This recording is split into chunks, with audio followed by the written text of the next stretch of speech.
Hi, everybody. So, I'm going to talk about Google Calendar and the differences between Google Calendar and Yahoo Calendar. And then I'm going to go in and show you a quick little tutorial on how to create a new calendar and a new event. So the first thing I'm going to talk about are the attributes of Google Calendar. So it can connect with your email and other Google apps. It has an ability where you can save stuff as events if you mention dates.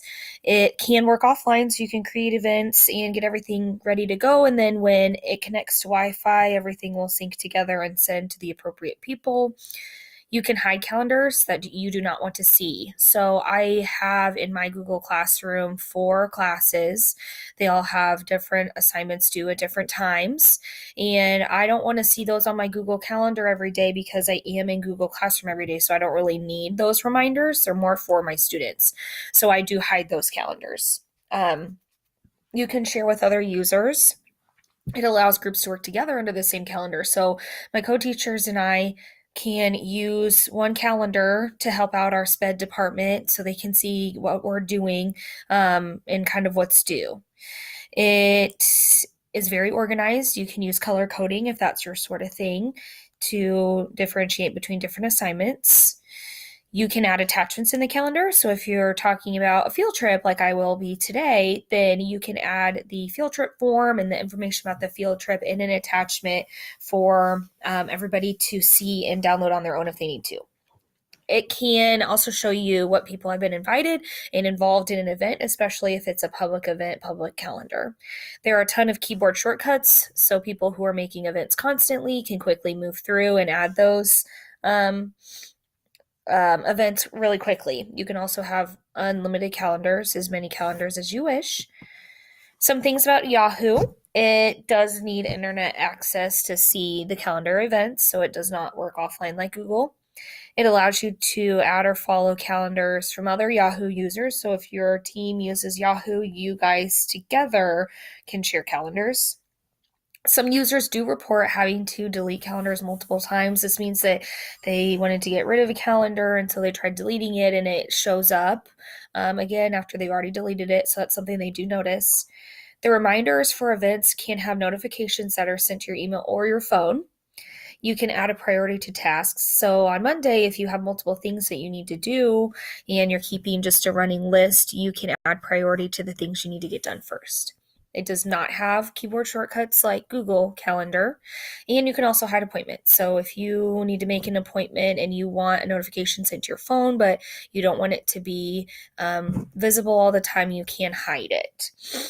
So we're going to go into how to create a Google Calendar, but before we do, I wanted to summarize the standards I chose. The first one was E2C. I will be modeling and evaluating a tool that can improve our productivity here at school, and I'll kind of show you how to get that started. So that's the modeling portion. The second one is E4D. I will be using Google Calendar to communicate with parents, students, and co-teachers in my building. This improves the student learning process because the students are involved, the parents are involved, and the teachers are involved. Everybody's on the same page. There's no confusion or he said, she said about due dates. It's all there for everybody to see. So I'm going to go into how to create one. I'm going to be in my Fort Hays calendar just because it's the one that was open. So I want to create a new calendar. I can do this one of two ways. I'm going to click the easiest way that I've seen, and that's just clicking this plus button right here that's under the calendar part, and just click new calendar. And it kind of brings you to this quick start page. The name I'm going to create are school events. And this is going to be middle school events to remember. So these are going to be all of the events that I have at my middle school. So when I'm in my Fort Hays calendar, I can see how my two separate worlds are interacting and how my things might overlap each other. I am going to be the owner, so I'm going to click create, and it will take a minute to kind of get loaded. Okay, so down here it says school events successfully created. So what I can do is I can click on my school events calendar after I've created it, and it's kind of taken me to a page where I can get all these settings in it to customize it to myself. So this first one is auto accept invitations. I can automatically add all invitations to my calendar. This is the default, where if somebody sends you an invitation, it adds it to it regardless. Another thing I can choose is auto accept invitations that do not conflict or don't show any invitations.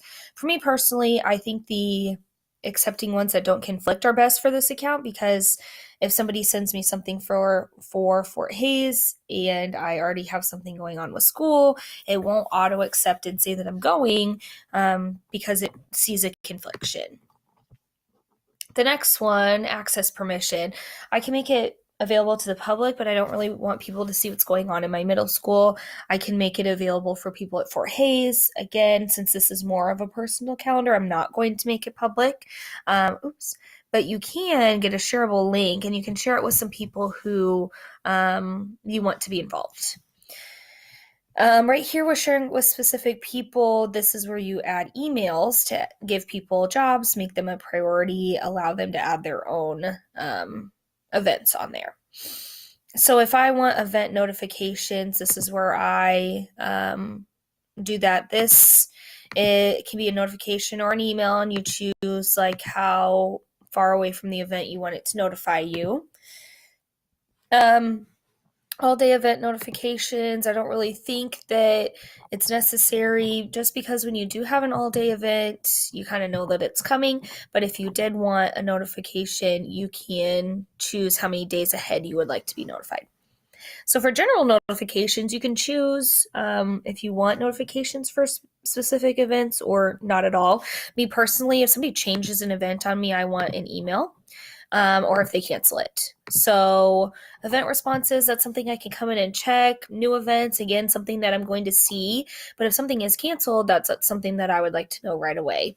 And then I'm just kind of getting into integrated calendars and all that fun stuff. So I don't want to unsubscribe or delete it. So I'm going to scroll back up.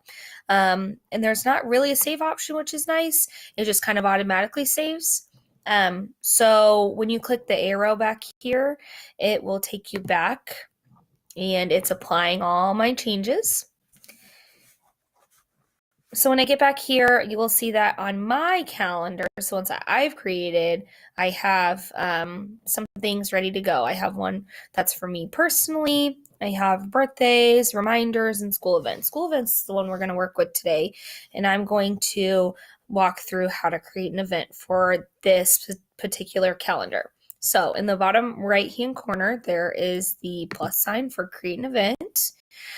The event I'm going to talk about is our field trip that we are going on. It's not taking place today. It's going to take place on Tuesday.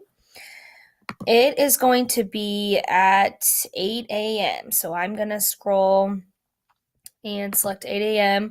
I will be done with the field trip stuff at 3 for sure. So that way, if somebody invites me to do something in the evening, I can get those invitations and put it on my calendar. It's not going to repeat, and it's not necessarily all day.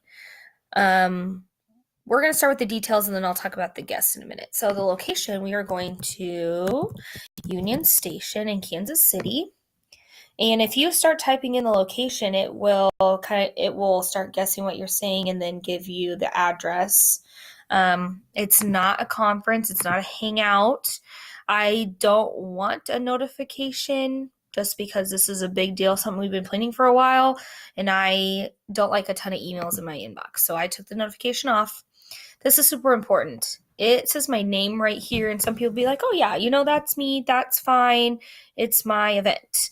This is actually the calendar you want it to show up under. So this isn't my personal calendar. This one is something that I would put appointments or birthday dinners or meetings under that aren't school related. So when I click on my name, I can choose my school events calendar, and green is fine for me, but if you want to change it, it has a ton of options for you.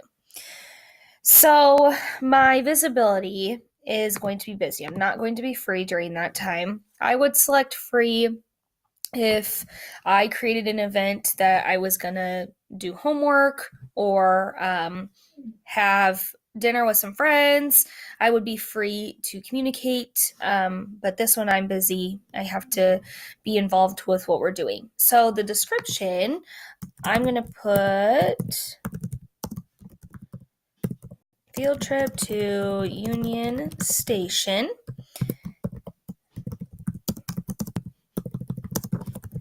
I'm going to put pack a lunch because I want to remember that I have to pack my lunch. If I highlight it, I can bold it and underline it. And you can add bullets, you can add all kinds of stuff. This little thing right here is where you can add the attachment that I was talking about earlier. So we always have to send home a letter that explains what we're doing for our field trip that goes along with the permission slip. So that's where I would attach the permission slip and the little info letter. The reason I'm going to do that is because over here on the right side, you can add guests. So somebody that I would probably want to add would be the parent that's attending. So they kind of have the same notification I do. If I wanted to get crazy with it, I can add all students and all teachers that are going, as well as all of their parents. So they have all that information. What's great is Google Classroom syncs with your Google Calendar. So if you wanted to just create an announcement on Google Classroom, it will automatically put it on the calendar of the students for sure. And then some people add the parents in to get the same information. And then it would also go to the parents. So that's kind of an easier way to add all of your guests in. So I'm going to scroll back up and save. And it says right here on Tuesday the 6th that I have an 8 a.m. field trip. I personally like to see the whole entire month. But when we're in Google Calendar, you can break it into the day, the week, the month, the year, a schedule, or just full days. So if I click on the day, that brings me right here to Sunday. And I can click on over here my other days or my other stuff that's going on. So if I scroll, up and down, it would show if I had anything going on before my field trip. And then right here, this is my information about my field trip. So I can click on it and it tells me what time, it tells me where we're going, it reminds me to pack a lunch, and then it would also show the document on there if I added the document. So I can also view my week and see what my week looks like. This is also a great view if you don't like to feel overwhelmed with the whole entire month. And it's nice because it shows how much out of your day you'll be doing on this one. So yeah, and if you want to see the year, we can go into that. And it has, you can click on all the days and it says if there's anything going on. So if I click on the 6th, it says that I do have a field trip. So this is nice if you plan super far out trips for work or, birthday stuff. So yeah, that's just a really quick overview about how to add a new calendar and add events on your calendar. I'll show you really quick how to hide calendars. So these are other calendars that people have created and invited me in. So if I wanted to hide my current class, I can just check it and it will just disappear for me. Same with the one that I just created. So this one doesn't really have anything on it, so it won't show you that it's going away. But you can scroll through calendars. You can also click these little arrows up here, and that will show you all the fun stuff. So thanks for hanging out with me today.